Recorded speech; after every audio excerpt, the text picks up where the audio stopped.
Bem-vindo ao programa Diálogo Aberto e no programa de hoje nós vamos falar sobre segurança na navegação. De acordo com dados da Marinha do Brasil, já foram registrados cerca de 6 naufrágios nos rios paraenses este ano. Embarcações irregulares, comandantes não habilitados, mau tempo, são inúmeras as causas apontadas para os acidentes. E para falar sobre segurança na navegação dos rios da Amazônia, eu recebo aqui no estúdio Pedro Lameira, diretor da Faculdade de Engenharia Naval da UFPA e engenheiro naval. E você pode participar do programa pelo nosso WhatsApp, número 988023444. Pedro, obrigado por ter vindo ao Diálogo Aberto. E eu queria que você me falasse como se caracteriza o transporte fluvial aqui na Amazônia. Eu que agradeço o convite. É sempre bom ter uma oportunidade de falar sobre problemas regionais e bem característicos amazônicos, né? Os acidentes na região amazônica, de uma forma geral, no transporte fluvial, são situações relativamente antigas. Então, acredito que seja bom a gente contextualizar esse transporte antes de começar a falar especificamente das causas dos acidentes. O transporte fluvial na região amazônica, de uma forma geral, é algo que envolve toda a população amazônica. Muitas regiões do norte do Brasil, mais especificamente da Amazônia, dependem exclusivamente do transporte fluvial para se locomover. Então, existem pessoas que tentam analisar a problemática do transporte fluvial de uma forma isolada, quando usam para turismo, para se deslocar, para conhecer uma região turística. Mas muitas localidades dependem exclusivamente do transporte fluvial. As comunidades ribeirinhas, principalmente, são exemplos clássicos disso. Quando não se tem acesso rodoviário, não se tem acesso por qualquer outro modal. E aqui essa característica na Amazônia ela é muito latente, né? Perfeito. Se deslocar através das águas, dos rios. Perfeito. Então, existe uma questão da economia, microeconomia regional, mas existe uma condição de subsistência. Quando a pessoa está passando por uma situação de saúde complicada, quando está passando por alguma situação familiar e precisa se deslocar, a única opção dele são os rios. E ele acaba ficando à mercê das condições que lhe são oferecidas. Então, acredito que, principalmente, o transporte de passageiros e transporte misto, aquelas embarcações que transportam cargas e passageiros, é o retrato do transporte na região amazônica para essa população que depende único exclusivamente desse modal de transporte. E existem diversas particularidades nesse modal de transporte que nós podemos levantar aqui. Para contextualizar principalmente, eu levanto as características oceânicas que a Amazônia tem. Nós estamos inseridos na maior bacia hidrográfica do mundo, que é a Bacia Amazônica, onde os rios possuem amplitudes de ondas relativamente considerável, correntes também relativamente considerável e ventos. Quando você fala amplitude de ondas, isso significa ondas enormes, mais de 1 metro, 2 metros, como é que funciona? São ondas com amplitude considerável. A Baía do Guajará, então? Perfeito. O que acontece? A navegação fluvial, de uma forma geral, ou seja, a navegação em rios, ao redor do mundo, é comum se ter regiões tranquilas. Ou seja, você praticamente não tem ondas, correntezas muito baixas. Por quê? Porque as características geomorfológicas dos outros ambientes propiciam isso. E muitas das vezes rios são canalizados, são obras artificiais para atender determinada demanda. No nosso caso, os rios são naturais. As nossas vias navegáveis, que muitas das vezes não chegam a ser hidrovias, você tem uma hidrovia, no sentido literal da palavra, você precisa de uma série de requisitos a serem atendidos. E se fala muito em hidrovias aqui, né? Perfeito. Aí você vê que a gente precisa levar em consideração sinalização, balizamento, uma série de requisitos que não são atendidos. Mas as nossas vias navegáveis são têm características tão boas que acabam permitindo a navegação. Mas essas características ambientais precisam ser levadas em consideração quando estamos falando de transporte fluvial, principalmente do ponto de vista de segurança. Então, acho que a gente não pode, muitas pessoas tentam comparar as características hidroviárias, vamos assim falar, mas estamos falando do transporte fluvial, da região amazônica com outras regiões do mundo. E são características completamente diferentes. Como eu lhe falei, a questão das ondas. Você já deve ter tido a oportunidade de pegar a Baía do Marajó ou outras regiões aqui na região amazônica, que você viu que não é brincadeira. As ondas são relativamente grandes, você tem correnteza e a embarcação é imposta em condições adversas de rio, né? Pedro, quando você fala que aqui existe todo um fator natural para a navegação nos rios, isso me implica em pensar que esse piloto, esse comandante de barco, ele tem que estar de posse desse conhecimento local também para poder navegar nos rios. Perfeito, perfeito. A maioria dos aquaviários, de uma forma geral, ele já tem esse conhecimento das principais características da região onde você está navegando. A navegação interior, nos nossos rios, são divididas em duas áreas, a área 1 e 2. Uma área com condições menos adversas e outra área com condições mais adversas, chegando até a ter características próximas a alguns pontos oceânicos. Os nossos rios são muito largos. Isso não existe em outro lugar do mundo. Rio com largura de 10 quilômetros, né, em determinados trechos, 15 quilômetros, você não consegue ver outra margem de tão largo que é. Isso faz com que em alguns trechos você tenha formações de ondas com maiores amplitudes, vente mais, consequentemente formem-se mais ondas e a embarcação esteja sujeita a essas condições. Então a embarcação precisa ser projetada para atender essas demandas de condições adversas. Então você não pode colocar uma embarcação que não foi projetada para estar imposta a essas condições para navegar em regiões onde ela vai ter uma determinada amplitude de onda maior do que o normal, onde vai ter uma correnteza maior do que o normal, ventos, etc.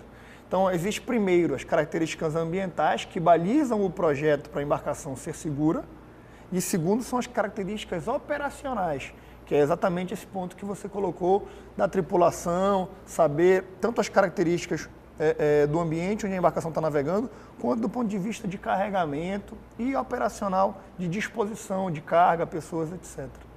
Pedro, nós temos aqui vários tipos de material em que são construídas essas embarcações. Muitas delas são de madeiras e outras não. Queria que você falasse sobre se esses tipos de materiais em que são construídas essas embarcações, se elas são adequadas. E como aquele ribeirinho, aquela pessoa que, dentro do seu cotidiano, ele tem o rio como uma praxis, como é que ele pode também ter o conhecimento de um material correto para se fazer? Perfeito. A madeira é um assunto bastante particular. A madeira é um material de engenharia, vale ressaltar isso, reconhecido como tal. E a utilização da madeira em embarcações, aqui na região amazônica especificamente, que não se usa só aqui, se você for em países europeus, você vai ver diversas embarcações de madeira. Existem estaleiros tradicionais construindo lanchas na Itália, por exemplo, França, etc. Então não é só na Amazônia que se utiliza a madeira para construir embarcações, certo? Esse é o primeiro ponto. Mas aqui na Amazônia existe uma questão cultural, primeiro, onde existe uma cultura de carpintaria naval transmitida do avô para o seu filho, para o seu neto, etc. E isso faz com que exista toda uma economia voltada a esse tipo de construção, exatamente para atender a necessidade do transporte, principalmente de passageiros, mas vamos colocar aí carga e passageiros dessas localidades que dependem do transporte fluvial. Do ponto de vista econômico, a madeira é muito mais acessível do que qualquer outro material. Perfeito. Né? Então a população consegue acessar esse material de uma forma bem natural. Vivemos dentro da floresta, no quintal de casa, né? Eu costumo brincar e dizer isso. Muitos constroem seus barcos no quintal de casa. Perfeito, né? São mini estaleiros bem regionais, construídos no quintal de casa, onde muitas das vezes o comprimento da embarcação é restringido pela máxima dimensão de madeira que se consegue utilizar na quilha, por exemplo, que é a coluna vertebral da embarcação. Né? Aquela peça que fica ali embaixo, a gente costuma dizer que é a coluna vertebral da embarcação. Então, essa questão econômica tem que ser levada em consideração. Muitos técnicos eram, no passado, hoje acredito que essa mentalidade esteja mudando, são contra a utilização da madeira, por diversos aspectos que a gente vai comentar aqui, mas não é levado em consideração essa questão econômica, né? Então, além da aquisição, ou seja, do investimento para se ter embarcação, você precisa fazer reparos na embarcação periodicamente. Você imagina uma embarcação de aço, uma embarcação de alumínio, por exemplo, que requer processos de soldagem, uma determinada técnica específica, e é muito difícil nessas localidades ter acesso e ter pessoas qualificadas para fazerem essa manutenção. Do ponto de vista de segurança, né, a madeira, ela tem um aspecto, obviamente, que é a questão da reserva de flutuabilidade. A embarcação ela precisa de uma propriedade dita reserva de flutuabilidade. Então, embarcações costumam ser compartimentadas, de forma estanque, ou seja, não passa fluido de um ambiente para o outro, no seu casco, exatamente para, num possível alagamento, a água ficar contida ali naquele compartimento e os demais compartimentos ficarem vazios, dando reserva para a embarcação flutuar. É dita a nossa reserva de flutuabilidade. Na madeira, essa estanqueidade é muito difícil de ser mantida. Então, quando ocorre um alagamento, muitas das vezes ele é homogeneamente distribuído ao longo do casco inteiro. Isso faz com que o naufrágio seja muito repentino. E a reação da própria tripulação, mas principalmente dos passageiros, não tenha tempo, né, de reação, na verdade. E a gente percebe que em muitas embarcações, essas miúdas, a gente vê a própria pessoa que está dentro do barco tirando a água com uma latinha, o que provoca muitas vezes até outros tipos de acidentes, né? Nessas embarcações bem pequenininhas, que a gente costuma chamar embarcações miúdas, né, que a gente costuma ver com um motorzinho ali de rabeta, aquele motor na rabeta, levando alimentos, banana, açaí, etc. Tem vários acidentes que a gente pode mencionar. Aquelas embarcações são embarcações com casco normalmente muito estreito e compridas. Então elas ficam naquele regime de planeio ali, com a proa dela levantando, tentando atingir maiores velocidades, e acaba tendo um embarque de água e ele tem que ficar tirando a água, senão ele vai afundar. E isso faz com que muitas das vezes ele perca a atenção, e mulheres com cabelo maior tendem a sofrer o fenômeno do escalpelamento. Perfeito. Então, principalmente as mulheres, elas são afetadas por essa questão, por estarem ali perto, distraídas, com aquele cabelo mais comprido, né? O cabelo acaba sendo aderido pelo eixo, puxa realmente, e o efeito é drástico. A Marinha tinha um projeto, inclusive, não sei se ainda está ativo, mas de fazer proteções para aqueles eixos. Esteve ativo, ainda está ativo o projeto. A TV Nazaré tem uma campanha permanente sobre o escalpelamento, por isso que a gente sempre avisa aqui nos nossos VTs, dizendo que para você, quando for navegar num barco como esse, que você use boné, que o cabelo esteja amarrado, para justamente evitar o escalpelamento. Mas eu queria te perguntar uma outra coisa, Pedro. Quais são os principais ou os mais frequentes acidentes com esse tipo de embarcação miúda? Primeiro o escalpelamento, né, que é um acidente bem recorrente.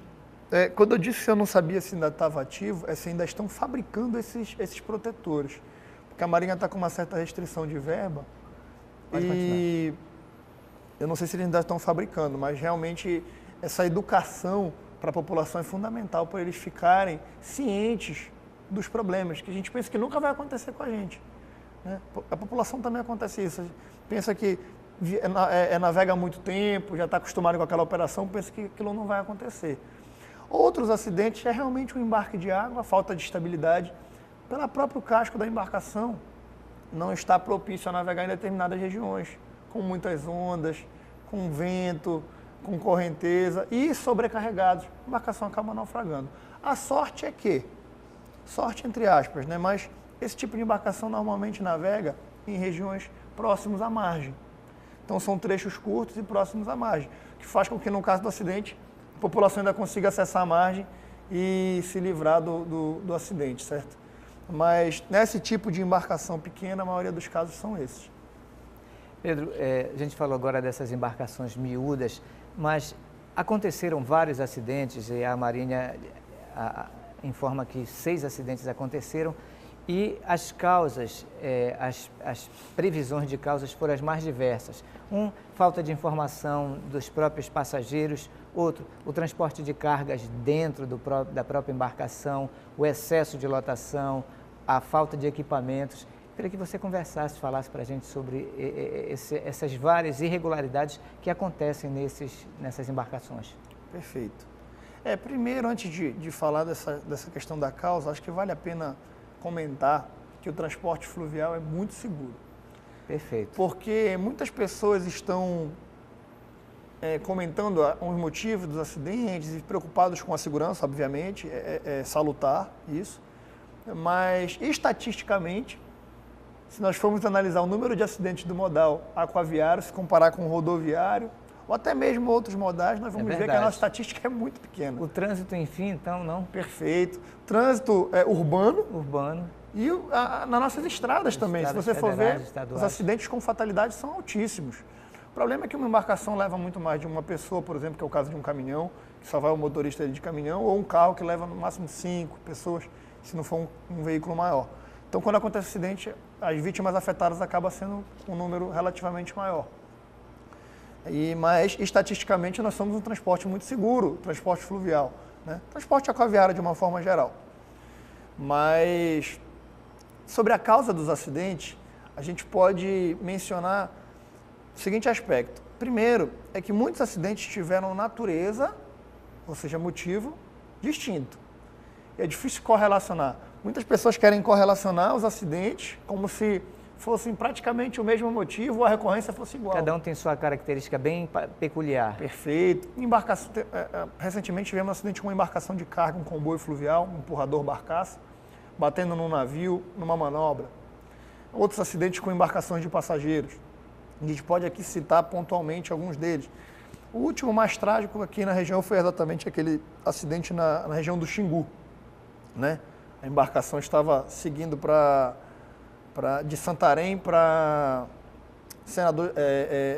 Vitória do Xingu, e aí aconteceu um acidente ali entre Porto de Mós e Senador José Porfírio, uma região onde relativamente aumenta-se a largura da via, e estava chovendo também, com a formação de vento, tende-se a gerar mais ondas. Então a embarcação estava nessa condição. Vale ressaltar que embarcações não foram feitas para afundar, certo? Então, muitas pessoas, porque as pessoas se deslocam, no caso, por exemplo, lá da região da Bahia, né, da Bacia de Todos os Santos, teve um acidente lá. Porque as pessoas se deslocaram para um lado só da embarcação, porque na situação de desespero as pessoas foram só para um bordo. Não interessa. Nas condições para quais a embarcação foi prevista para navegar, a embarcação não foi feita para afundar. Então, existem diversas situações que precisam ser analisadas. Obviamente que uma situação crítica ambiental, como por exemplo ondas maiores do que o que foram previstas, isso sim, dentro de uma série histórica de 30, 40, 50 anos, ter uma condição adversa diferente, pode ser um fator determinante para uma situação adversa. Mas Pedro, só uma curiosidade mesmo, até que está em casa, mas pode acontecer realmente de, por exemplo, numa situação, as pessoas se dirigirem só para um lado da embarcação e ela virar? Aí a gente tem que levar em consideração outros fatores. Se a embarcação tiver sido projetada, né, de forma correta, com responsabilidade técnica de um engenheiro naval, para aquela condição de operação, é muito difícil com que isso aconteça.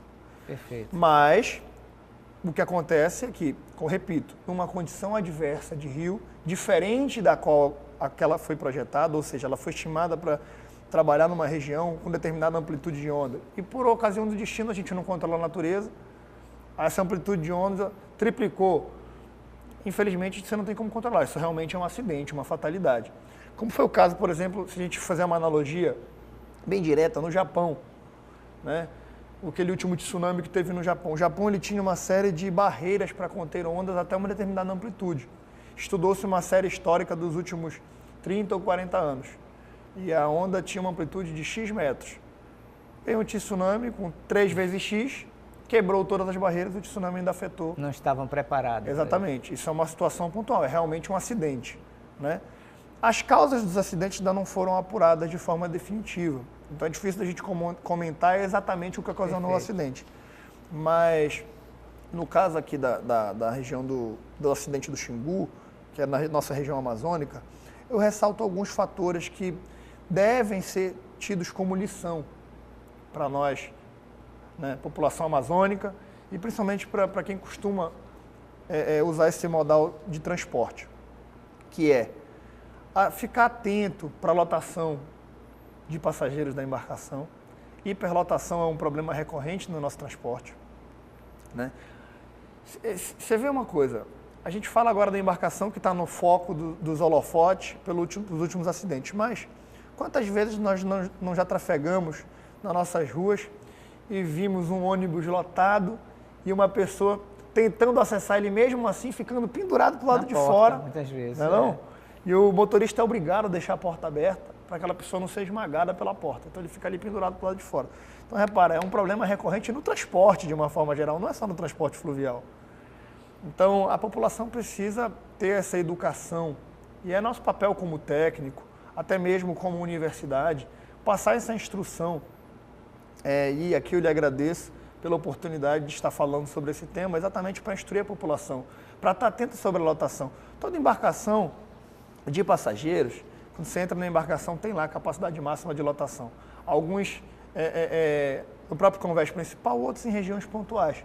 A população precisa ficar atenta para saber se realmente está sendo obedecida aquela lotação. E a utilização de equipamentos de segurança? Muitas vezes a gente diz assim, no avião a tripulação faz as orientações, no barco você chega lá e muitas vezes não sabe onde está esses equipamentos de segurança. Não só onde está. No avião, quando você entra, você aprende como manuseá-lo, certo? Você aprende a manusear o cinto de segurança, você aprende onde estão os assentos flutuantes, a máscara para respirar, não é isso? Isso. Então, acredito que esse é um procedimento básico, que inclusive já é cobrado de ser feito, né? A capitania tem batido de forma bastante, vamos dizer assim, rígida com essa questão, e os órgãos reguladores, a própria ANTAC a nível federal, os órgãos estaduais aqui no Pará, Arcon, têm regulado determinadas linhas e se preocupado com isso, mas muitas das vezes isso não ocorre. Acredito que quem tem um papel fundamental nesse aspecto é a população, né? A população, quando ela começar a se conscientizar e cobrar, como passageiro, os armadores, que são os donos da embarcação, como cliente também, né? Implicitamente começam a se preocupar em passar essa noção de como se atar o colete salva-vidas, onde ficam localizadas as boias salva-vidas, as balsas salva-vidas no possível naufrágio. E digo mais, no avião, por exemplo, quando você está numa região de turbulência, ou seja, existe um risco de um problema ocorrer, você é instruído a ficar sentado, com seu cinto afivelado, certo? E ali já fica atento às saídas de emergência, etc. Na embarcação mesmo deve ocorrer. Uma situação de turbulência, o peso tem que estar bem distribuído. Quem já teve a oportunidade de viajar num avião, por exemplo, monomotor, ou até mesmo num bimotor, não existe a possibilidade de todo mundo ficar num único bordo. Não fica todo mundo de um lado só. Por quê? Porque você vai ter um problema de estabilidade. Toda hora navegando no avião, ele vai ter, né, que compensar esse peso. A embarcação é a mesma coisa, então essa distribuição de peso precisa ser pensada. Exatamente para numa condição adversa, de onda, de vento, superior àquela que foi estimada, você tem uma defesa maior em estabilidade. Eu vejo também algumas situações que precisam ser levadas em consideração, principalmente em embarcações que não têm projeto. De um engenheiro naval, por exemplo. Muitos pesos sendo colocados em convéses superiores. Peso em cima da embarcação, quanto mais em cima, pior para a sua estabilidade. Obviamente que temos a questão de pesos que são calculados para estarem naquele local, e aí isso é previsto para preservar a estabilidade. Mas existem embarcações para ficarem mais bonitas. Eu já vi cada coisa que, por exemplo, concretam pisos superiores, colocam revestimento em pisos superiores. Isso traz um peso enorme, né, para cima da embarcação. E basta você pensar, quando a embarcação ela funciona ali com o princípio do João Bobo, né? Você empurra o João Bobo, ele volta para a posição de ele vai, oscila e volta para a posição de equilíbrio. A embarcação foi feita para isso. Ela tem que ter esse momento para voltar toda hora e estar na posição de equilíbrio. Se você coloca um peso muito grande em cima, ele vai, até que vai chegar um determinado momento que ele vai quebrar essa capacidade de retornar à posição de equilíbrio. Então existe essa preocupação dessa questão da distribuição de peso. pode ser transportado carros e embarcações? Isso é um tema interessante de ser comentado. Carros podem ser transportados, inclusive no convés principal, desde que nesse convés não se transportem passageiros. Existem pessoas que são contra essa questão do transporte de veículos em conjunto com passageiros, mas eu sempre digo assim, estamos falando do transporte de passageiros, né? Okay. Existe o transporte misto também, até mesmo a utilização de ferry-boat, mas no caso do transporte de passageiros, pode, mas precisa ter um convés para o transporte de passageiros. Basta a gente pensar, numa ocasião de um acidente, é difícil você controlar a movimentação de um veículo. Outro ponto do veículo que eu também gostaria de levantar, principalmente nas travessias, é a questão dos ferry-boats, e as pessoas, mesmo sendo instruídas, querem ficar dentro do carro quando estão fazendo a travessia. Muitos dormindo até. Não né? pode. Quer aproveitar o ar-condicionado do carro? Não pode. Gente, numa ocasião de acidente, ou mesmo do rio estar relativamente revolto, os carros vão começar a se bater, você vai ficar imprensado dentro do carro e não vai conseguir sair. Então, essas preocupações precisam ser alertadas para a população ficar preocupada e ser o primeiro a tirar seu filho dentro do carro. Filho, vamos para o convés de passageiros, vamos para a região de passageiros, para essa cultura ser transmitida. Eu acredito bastante, sabe, que as crianças têm um papel fundamental hoje na nossa população amazônica. A criança, ela vai para a escola e ela aprende o que é certo ali em determinada técnica de navegação, de transporte, de cidadania, e leva para casa e acaba influenciando uma família, né, de maus costumes ou até mesmo de culturas transmitidas para aquela família. Então, eu acredito que hoje a educação tem um papel fundamental de influenciar a população amazônica de uma forma geral. Pedro, a gente chegou ao fim desse bloco do programa e eu queria que você, nas suas últimas palavras, desse uma orientação sobre como navegar com segurança nos rios. Eu queria fazer alguns comentários. Primeiro, é que nós não podemos deixar vidas serem ceifadas por problemas incipientes a um transporte tão bonito e tão seguro que acontece aqui na nossa região amazônica.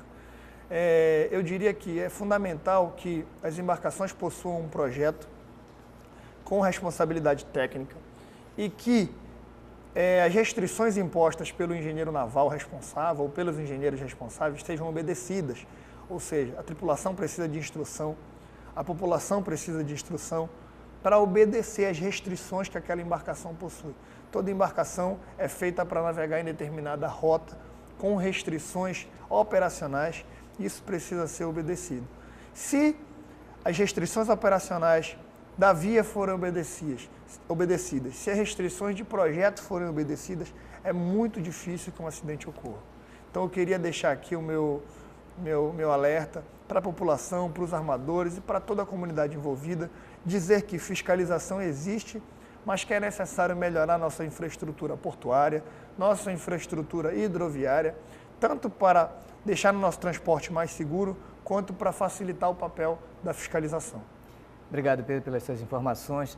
E eu conversei com o diretor da Faculdade de Engenharia Naval, Pedro Lameira, e também engenheiro naval, que deu informações sobre como navegar com segurança nos rios da Amazônia. A gente volta daqui a pouco. Neste bloco do Diálogo Aberto, vamos falar sobre o Instituto Histórico e Geográfico do Pará, que completa 100 anos de reinstalação. O Instituto possui um significativo acervo bibliográfico, fotográfico, documental e iconográfico. Sua criação esteve associada às comemorações do 4º centenário do descobrimento do Brasil, sob os auspícios do governo do estado do Pará, na época governado por José Par de Carvalho. E para falar sobre esse tema, eu recebo aqui no estúdio da TV Nazaré o professor José Maia, que é vice-presidente do Instituto. E você pode participar do nosso programa pelo nosso WhatsApp, o número é o 988023444. Você pode fazer a sua pergunta. Professor, muito obrigado por ter vindo ao programa Diálogo Aberto. E a gente vai com uma pergunta prática, né? O que é um Instituto Histórico e Geográfico? Ok. Bom, primeiramente eu quero agradecer em nome do Instituto Histórico e Geográfico do Pará, Marcos Valério, a oportunidade de nós estarmos aqui na TV Nazaré, no programa Diálogos Aberto, falando sobre a nossa instituição. O Instituto Histórico e Geográfico do Pará, ele é uma instituição cultural que reúne intelectuais, pesquisadores das diversas áreas do conhecimento das humanidades. Historiadores, geógrafos, professores de história, professores de geografia e das áreas afins, antropólogos, economistas, sociólogos, cientistas políticos. E, para além disso, nós também temos advogados, magistrados, nós temos médicos. E porque nós temos também advogados, magistrados, médicos, economistas, administradores, turismólogos, porque são todos pesquisadores na área do turismo, na área do direito, na área da história da medicina, na área da geografia, da história, na área da antropologia, na área do folclore. Então podemos ter, por exemplo, um magistrado, um advogado que seja um estudioso, um pesquisador do folclore. Podemos ter um médico que seja, como nós temos, que seja um historiador da medicina na Amazônia e que escreva sobre a história da Faculdade da Medicina. Ou seja, não precisa ser necessariamente um intelectual formado na área de história ou geografia. Pode ser que seja formado.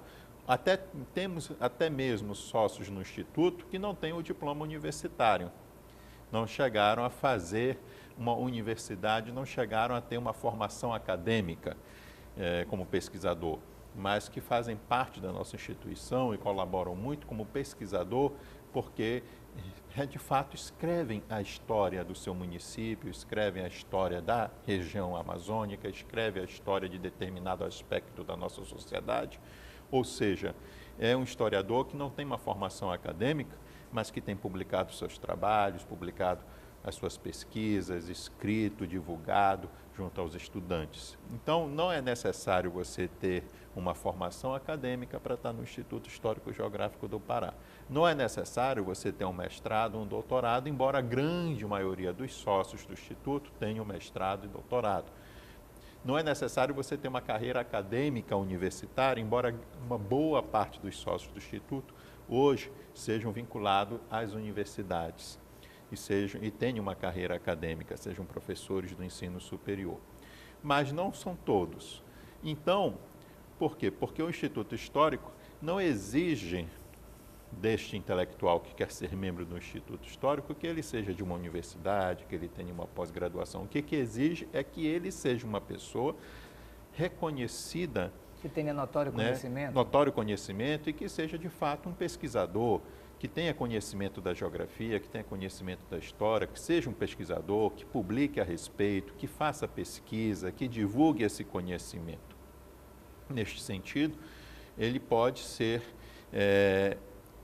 uma pessoa que não tenha uma formação acadêmica, pode ser uma pessoa que não tenha necessariamente uma pós-graduação, pode ser uma pessoa que tenha tudo isso, né? Mas não colocamos como exigência. Um dos critérios para que você seja membro do Instituto Histórico e Geográfico do Pará é você comprovar, né, que você tem uma produção como intelectual, como pesquisador, nas áreas da história, da geografia e áreas afins. Quais são as áreas afins? As áreas afins são a antropologia, as ciências sociais, a ciência política, o folclore, a arqueologia, a própria literatura, mas desde que a literatura esteja dialogando com a história, com a geografia, com a antropologia.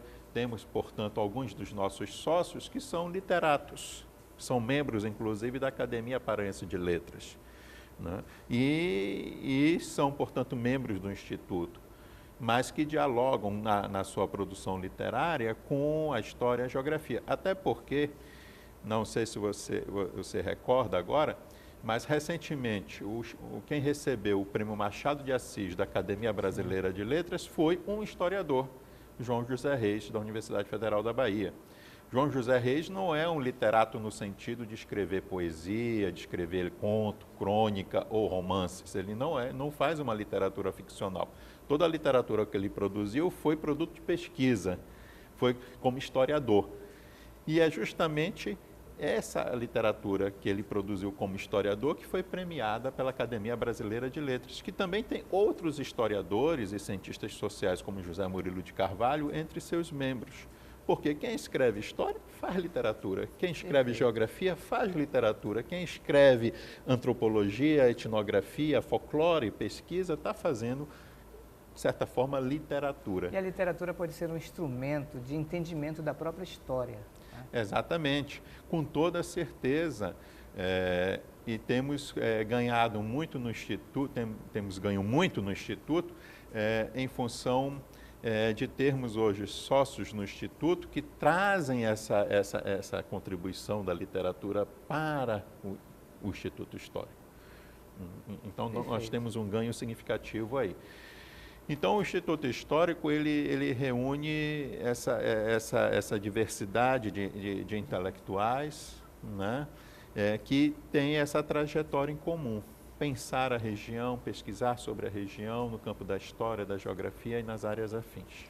Professor, se fala de 100 anos de reinstalação. Por que reinstalação?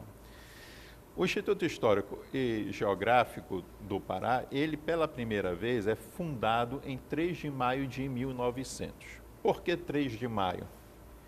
Porque foi na época em que se comemorava o 4º centenário do chamado Descobrimento do Brasil, como se chamava na época, Descobrimento do Brasil. Aí você vai dizer, mas o Brasil não foi descoberto, entre aspas, no dia 3 de maio.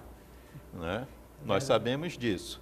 Mas, na época, em 1900, a data que se acreditava ter sido da chegada dos portugueses no Brasil era 3 de maio. Essa era a data considerada. Depois se reviu que era um erro de datação e se reviu essa data. E hoje nós não temos o 3 de maio como a data da chegada dos portugueses aqui. Mas, na época, em 1900, o 3 de maio era considerada a data da chegada dos portugueses. Então, se comemorava o 4º centenário do descobrimento no dia 3 de maio. E foi em 3 de maio de 1900 que se criou o Instituto Histórico, Geográfico e Etnográfico do Pará. Esse instituto foi criado na mesma época, no mesmo dia, pelo mesmo grupo de intelectuais que a Academia Paraense de Letras, que é uma entidade co-irmã nossa. Né?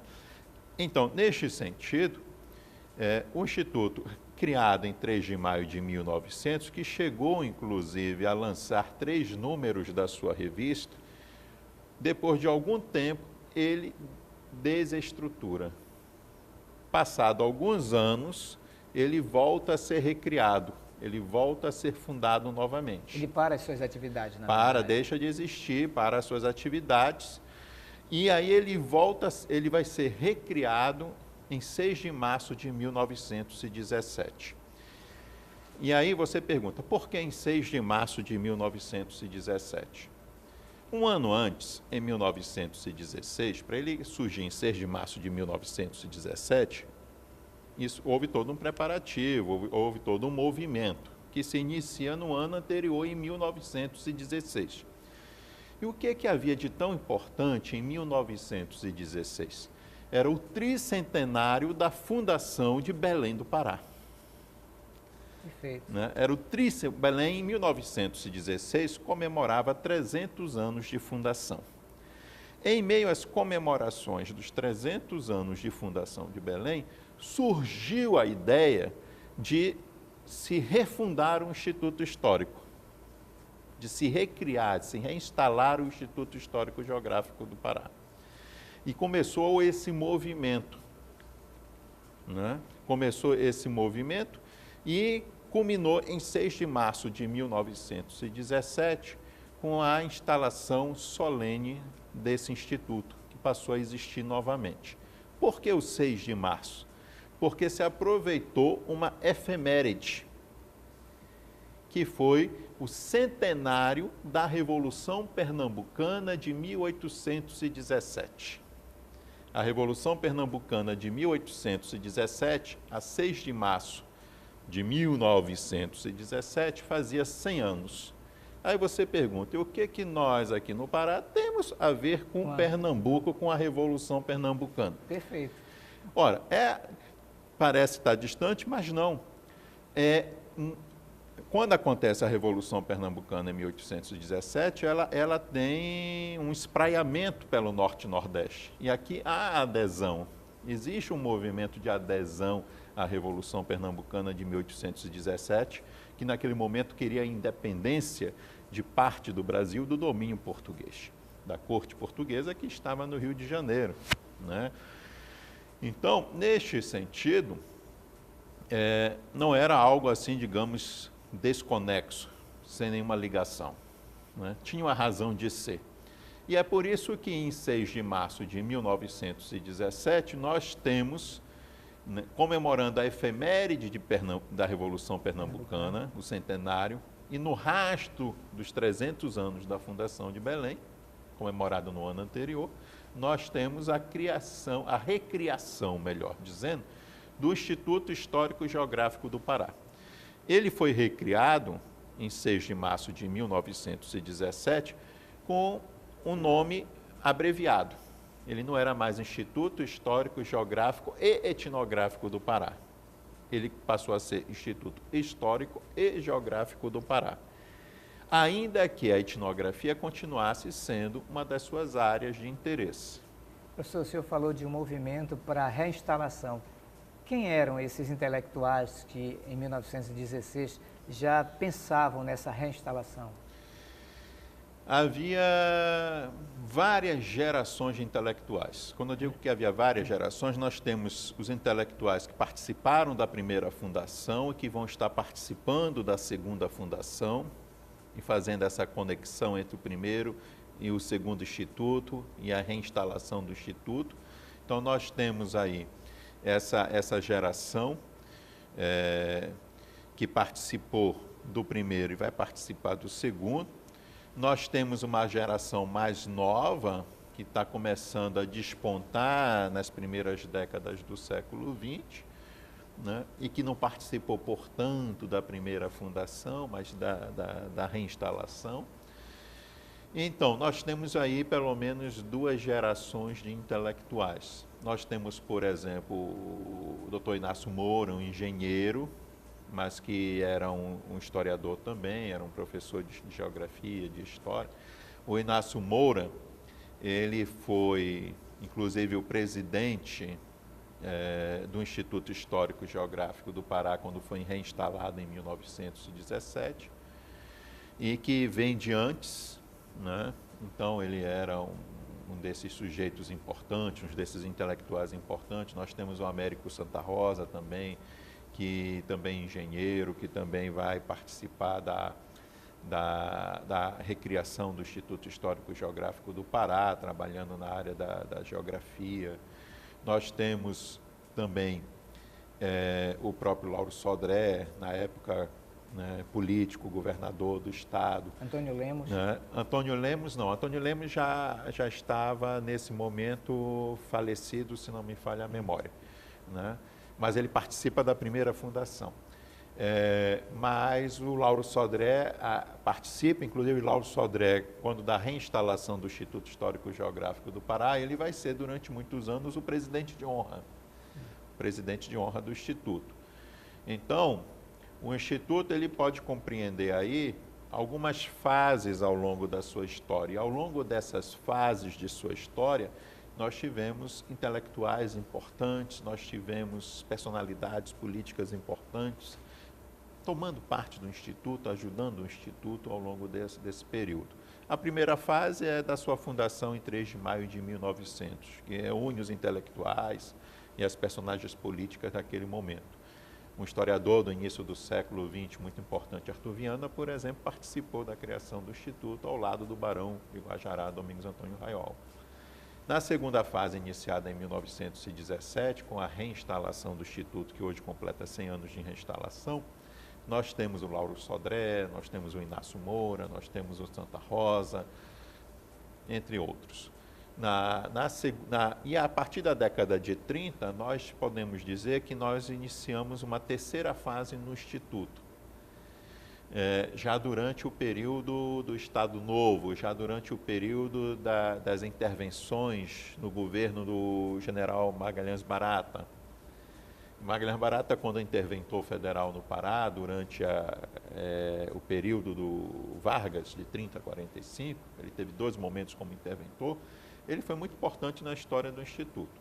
Foi muito importante porque, inclusive, para ajudar financeiramente o Instituto, o prédio que o Instituto ocupa hoje, que é a sua sede do Instituto Histórico Geográfico do Pará, que era a antiga casa, residência do Barão de Guajará. Só para localizar quem assiste a TV que não conhece o Instituto Histórico Geográfico, ele fica ali na Praça Dom Pedro, né, próximo ali do Palácio Lauro Sodré, do Palácio Antônio Lemos, ali naquela confluência. Exatamente, fica próximo da Assembleia Legislativa, é no mesmo quarteirão da Assembleia Legislativa do Estado. A Assembleia Legislativa fica numa ponta, o Instituto fica quase na outra ponta. E que foi reformado também o prédio há pouco tempo, né? Alguns anos atrás houve um processo de reforma. Pois bem, é em 1943 que a prefeitura adquire o imóvel, que é o solar do Barão de Guajará, que era da família do Barão de Guajará, adquire um imóvel com a biblioteca do Barão de Guajará dentro, os móveis, os livros, e faz a doação dessa biblioteca, dos seus móveis e do próprio imóvel, faz a doação ao Instituto Histórico Geográfico do Pará, que até então não tinha uma sede própria. Então, esta é a nossa sede desde 1943. Então, isso também acontece durante a interventoria do Magalhães Barata. Ou seja, Magalhães Barata é uma dessas personalidades políticas que tem uma relação muito próxima com o Instituto Histórico Geográfico do Pará e acabou, por isso mesmo, se tornando um presidente de honra do Instituto Histórico Geográfico do Pará. O Instituto Histórico Geográfico teve, ao longo de sua história, 2 presidentes de honra. Um foi o Lauro Sodré e o outro foi o Magalhães Barata.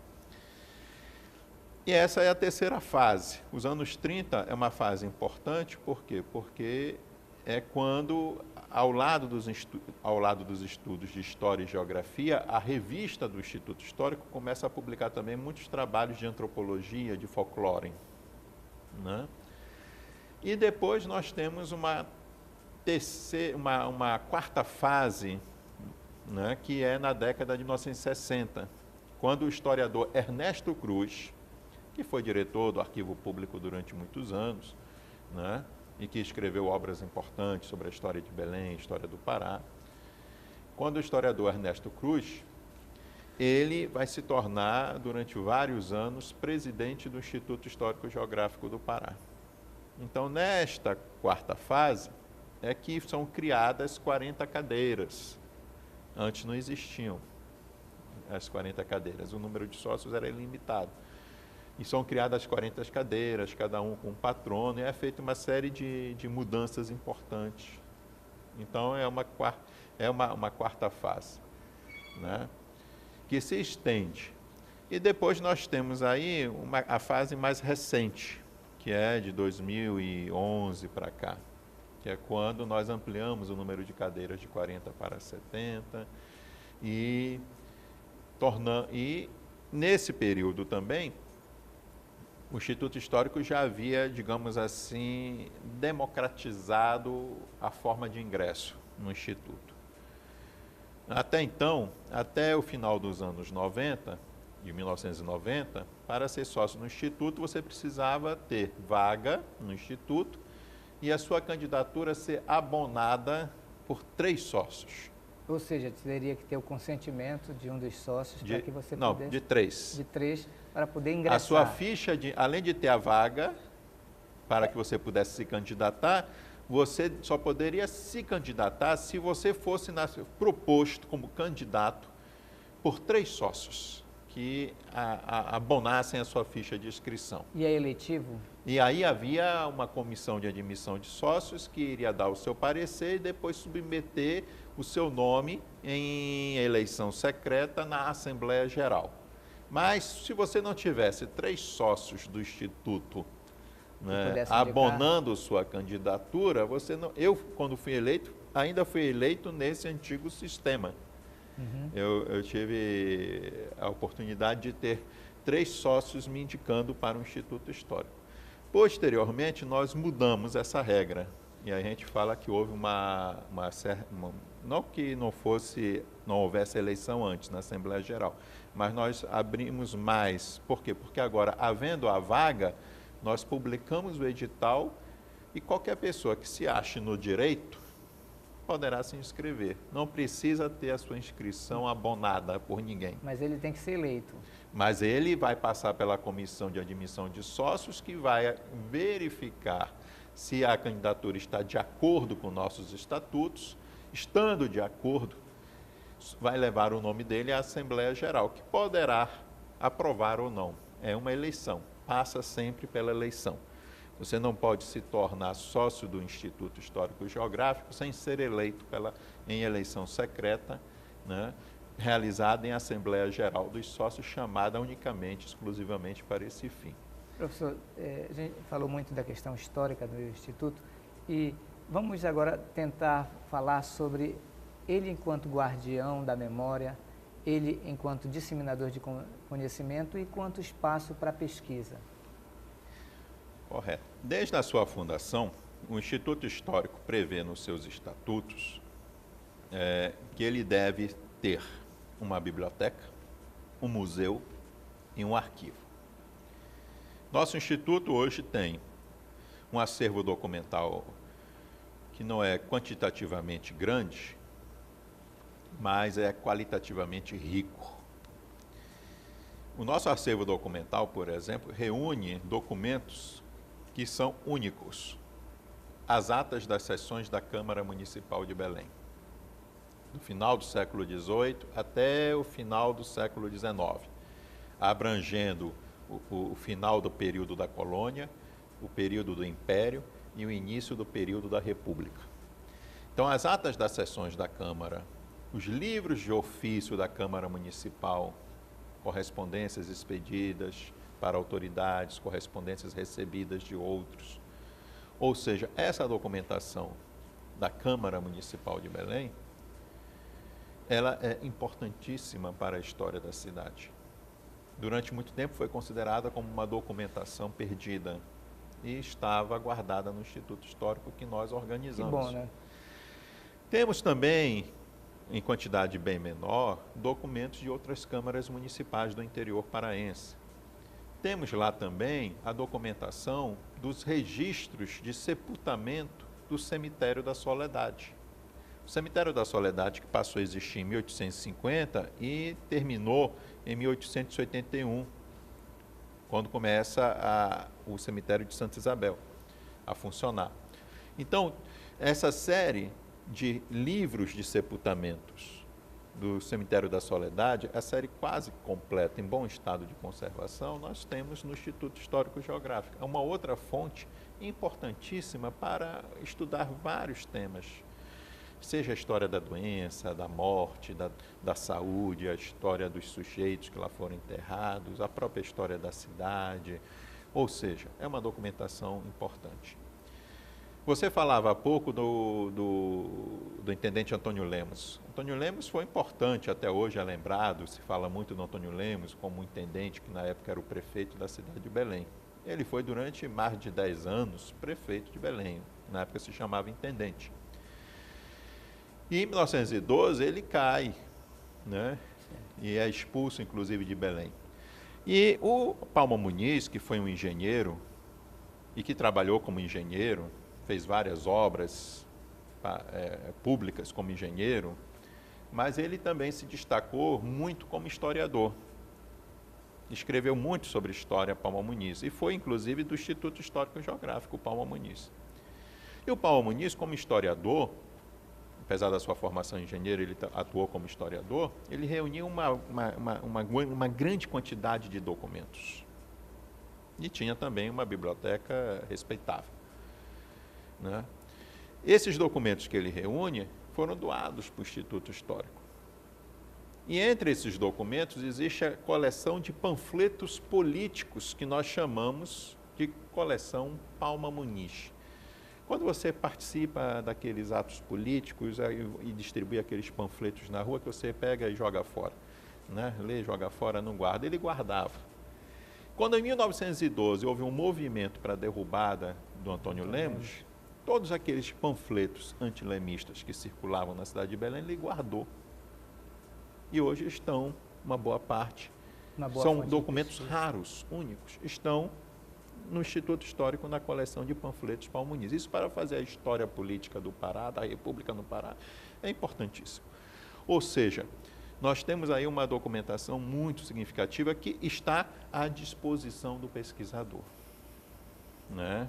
Ou seja, através de agendamento, o pesquisador pode acessar os documentos que estão em condições de consulta, de manuseio, e fazer a sua pesquisa no Instituto Histórico. Então, nosso arquivo, Palma Muniz é o nome do nosso arquivo, em homenagem a esse engenheiro historiador tão importante, ele existe já disponível para o público. Então, lá os pesquisadores, e de fato, nós temos pesquisadores daqui e de fora fazendo pesquisa no Instituto Histórico e Geográfico. Professor, nós estamos quase no final do programa, mas eu queria que o senhor falasse sobre a importância hoje do Instituto Histórico e Geográfico como guardião dessa memória, como guardião da história e como ele pode se inserir dentro de um processo de conhecimento da história do Estado, da história da Amazônia e da história do Brasil. O Instituto Histórico e Geográfico Pará, ele é um guardião da memória com toda certeza, porque ele é um guardião da memória documental. Ele é um guardião da memória bibliográfica, porque tem uma biblioteca que ainda carece de uma melhor organização. Ele é um guardião da cultura, da memória arquitetônica, porque o seu prédio é um prédio do início do século XIX, de uma arquitetura ainda colonial portuguesa, com seus azulejos, e cabe ao Instituto, junto com os demais órgãos federais de proteção ao patrimônio, zelar pela sua conservação.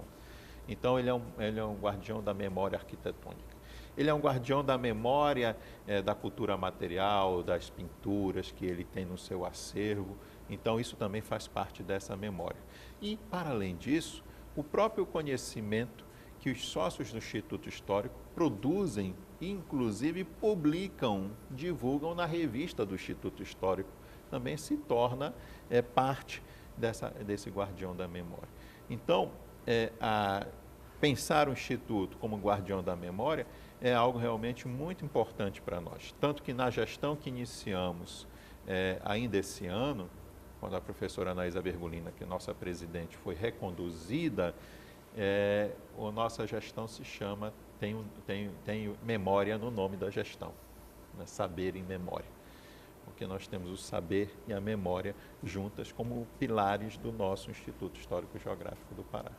Obrigado, professor. Foram muitos esclarecedores e a gente que não conhece o Instituto Histórico e Geográfico aqui do Pará, foi um bom momento para que a gente possa ter informações e conhecimentos sobre as pessoas que por lá passaram e as pessoas que hoje conduzem tão bem o Instituto Histórico e Geográfico do Estado do Pará como fonte material e documental de conhecimento do povo da Amazônia. E o Diálogo Aberto vai ficando por aqui. A gente volta no próximo programa. Até lá!